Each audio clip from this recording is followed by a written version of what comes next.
Ipinagdiwang ng mga Filipino at mga Pranses ang kauna-unahang Santa Cruzan sa Nice, France na layong ipakita ang mga kabataang Pilipino na lumaki sa France ang kultura at tradisyon ng ating bansa.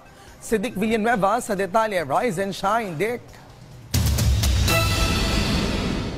Sa kauna-unahang pagkakataon, ginanap ang Flores de Mayo o Santa Cruzan sa Nice, France nitong Sunday. Ito ay inorganisa ng Nice Chaplaincy sa pangunguna ni Rod Miguel Palmitos ang event. Linahukan ito ng mga naggagandahang reyna na sinuportahan naman ng Filipino community at mga Franses.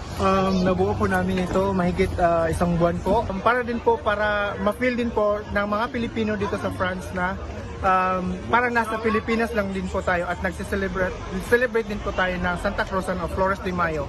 Bumida ang mga magagarang Pilipiniana at barong na suot ng mga escort. Inilibot nila ang kanilang proud Pinoy na gayak sa simbahan ng St. Augustine.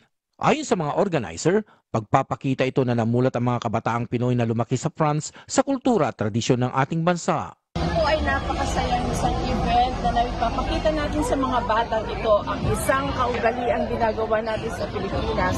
Honored and proud naman ang mga sumali sa Santa Cruzan.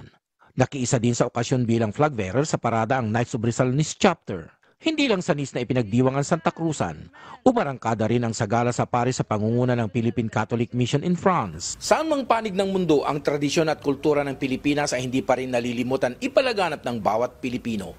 Mula rito sa Nice, France Riviera, Dick Villanueva para sa Pambansang TV sa Bagong Pilipinas.